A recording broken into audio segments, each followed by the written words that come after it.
닥터 벤데타 채널을 운영하는 한국의 외과의사 닥터 벤데타입니다. 먼저 닥터라는 말은 저희 직업이 의사이기 때문에 사용한 것이고요.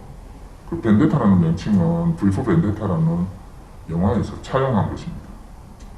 평범하게 의사 생활을 하면서 가족들과 평온한 일상을 즐겨오던 제가 의사들 사이에서는 이미 오래전부터 소문으로만 떠돌던 유령수술 공장의 실체를 알게 되었고, 그 이후로 수많은 피해자들이 자신들이 당한 범죄의 실체도 모르고 고통받으면서 살아간다는 것을 알았을 때 유령수술 공장을 처단하는 것이 이제 의사로서, 외과 의사로서 저에게는 일종의 숙명이라는 것을 알게 되었습니다. 자식을 잃은 어머니가 절규하는 모습이나 장애가 발생해서 인생을 망친 수많은 젊은이들을 보면서 저는 그 숙명적인 인물을 도저히 이제는 피할 수도 없고, 그렇기 때문에 그냥 받아들이기로 한 것입니다. 일반인들은 수술실에 들어올 일이 잘 없겠지요.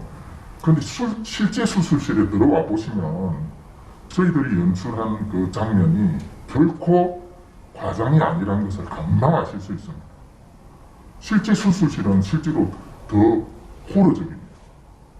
우리가 유령수술이나 무단장기 적출, 분업수술 같은 걸 해서는 안 되는 이유가 바로 거기에 있습니다. 수술실에서 수술이 정상적으로 실행되지 않으면 그 수술은 잔혹한 스누프 영화의 한 장면에 지나지 않을 수 있다는 것을 우리 채널을 보시면 금방 이해하시게 될 겁니다. 보십시오. 여기에 구비되어 있는 것들이 실제 수술실에서 사용되는 도구들이에요. 서너 시간에 걸쳐서 비정상적인 수술이 진행되는 걸 이 채널의 특성상 짧은 시간에 압축해서 연출을 하다 보니 과장된 것으로 보일 뿐이지 실제는 더 잔혹한 상황이 될 것이라는 걸 충분히 짐작하실 수 있을 것입니다. 닥터 벤데타가 지난 5년 동안 해온 일이 유령수술이라고 하는 그 상황의 범죄성을 알려온 일이었어요. 실제로 아직도 유령수술이 범죄가 아니고 그냥 단순히 의료법 위반이 아니냐, 이렇게 생각하시는 분들도 아직도 있습니다.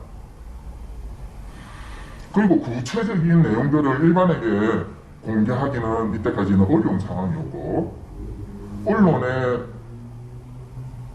그 자료들을 조금씩 내보낸다고 하더라도 단편적인 토막 뉴스 정도로만 알려지고 지나가는 경우가 훨씬 많았습니다.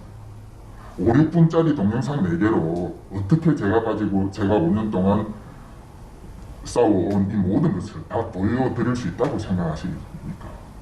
그 자체가 무리겠죠. 다음 2편 연속으로 준비한 것이 있습니다.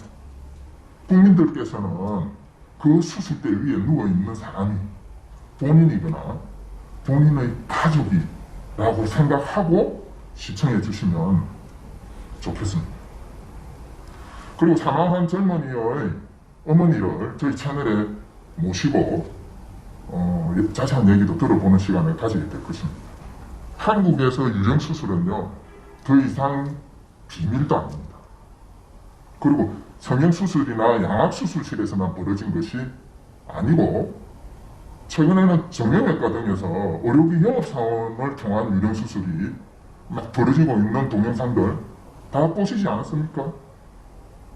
그것이 다만 구체적으로 정보로 밝혀져 나온 그 시점이 2014년 4월이었을 뿐인 거죠. 실제로 유령수술 공장이 창궐하기 시작한 것은 2006년 이후로 저희들은 판단하고 있고요. 그때부터 사망사건, 내사사건, 마취사고들이 급증했다는 것입니다. 당연히 그 배후에는 유령수술이 자리하고 있다는 것, 이미 전문가들 사이에서는 다 알려진 사실입니다. 우선 제가 이 채널을 운영한다는 것을 알고 있는 상당수의 동료 의사들은 실질적으로 저를 지지해주고 있습니다. 의외로 많은 격려 전화를 받았고요. 물론 그 전화들 중에서는 저를 맹비난하는 사람도 있습니다. 심한 욕지거리를 하는 사람도 있었고요. 근데 저를 전혀 모르는 다른 의사들이 사실 닥터 벤데타 유튜브를 보시면 처음에는 당연히 달가워하지 않을 수 있습니다. 그분들은 사실 유령 수술의 이 잔혹성이 자기들이 체험하지 못하거나 알지 못하기 때문에 저는 그렇게 반대한다고 생각하고 있습니다. 그리고 한 가지 놓치고 있는 건 유령 의사들은 저한테 동료 의사가 아니에요. 저는 한 번도 그 사람들이 저희 동료 의사라고 생각해 본 적이 없습니다. 오히려 그 사람들은 선량한, 이 땅에 있는 선량한 의사들을 완전히 구름송이로 몰아넣은 의사들이 적이라고 저는 생각하고 있어요. 유령 의사들에 대해서 저는 일관되게 비난하고 있고 반드시 형사처벌을 해야 된다. 현행 형법전대로 그렇게 해온 사람입니다. 근데 저를 비난하는 사람들은 결국에는 저한테는 동료 의사가 아닌 거죠. 이 사건을 쫓아온 지난 5년 동안 유령 의사를 지지하는 이상한 의사단체에서 저한테 징계를 하겠다면서 공지문을 보내고 그런 소동을 벌인 적도 있었어요. 그것도 차후에 제가 이 채널을 통해서 보여드리겠습니다. 얼마나 황당한 내용이었는지. 그렇다면 그걸 보시면 여러분들이 닥터 벤데타가 지난 5년 동안 여러 단체로부터 실질적으로 탄압을 받았구나 하는 거 이해하실 것입니다. 유령 수술의 피해자가 수백 명이냐 혹은 수천 명이냐 아니면 수십 명에 불과하냐 사실상 이제는 논쟁거리도 안 된다는 것입니다. 실제로는 수백 명이 넘어설 것이다. 훨씬 넘어선다 라고 보는 사람들이 오히려 더 많고 그리고 저도 처음에 이 유령 수술 공장의 실체를 알게 된 이후로 제가 예측하는 수치들이 훨씬 더 계속해서 높아지고 있다는 겁니다. 1000명에 육박한다고 생각하시는 분들 있습니다. 그분들 제가 모시겠습니다. 모셔서 들어보시면 아실 거예요. 그리고 여러분들은 이 채널을 그래서 시청하시다 보면 제가 말했던 수백 명이라는 표현이 실제보다 적게 표현한 것인지 아니면 정말 적당하게 표현한 것인지 아니면 약간의 과장이라도 포함된 것인지 금방 판단하실 수 있을 것입니다. 피해자 가족분들 중에 혹은 피해자분들 중에 지난 5년, 7년을 계속 추적해 오신 분들이 있습니다. 이분들 이 채널에 모셔서 들어보시면 제가 말한 수백 명은 실제로 너무나 적게 잡은 수치다 라는 것을 여러분들도 판단하실 수 있을 것입니다. 유튜브 작업은 닥터 벤데타 프로젝트의 중요한 일부분인 것은 맞습니다만 전부는 아닙니다.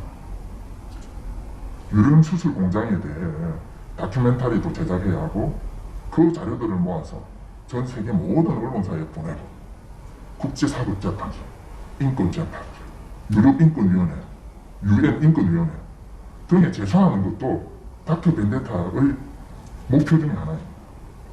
유튜브에서 만일에 수익이 창출된다면 유령 수술 공장 처단을 위한 목적에만 반드시 한정해서 사용할 생각입니다.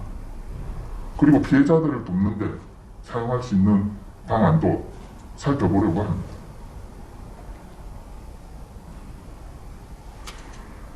이 채널을 보시는 여러분들께서 아셔야 하는 것이 한 가지 있습니다. 우리가 놓치고 살아왔다는 것이지요. 우리의 공동체 속에, 이 소중한 공동체 속에 대단히 위험한 수술실 범죄자들이 숨어서 살고 있었다는 사실이에요. 이 채널을 조금만 더 계속 보시다 보면 우리가 놓친 것이 정말 무엇인지 바로 아실 것입니다. 수술실에서 벌어져 온 미스테리한 사망, 내사, 장애사고나 마취사고들이 단순한 의료사고가 아니라는 사실을 금방 아실 수 있을 것입니다. 방대한 자료들이 있습니다. 그것이 정리되는 대로 순서대로 영상으로 제작하여 유튜브에 릴리즈하겠습니다. 주변 사람들에게도 많이 알려주셔서 닥터 벤데타와 피해자 가족들이 이루고자 하는 목적을 빨리 달성할 수 있도록 도와주시기 바랍니다.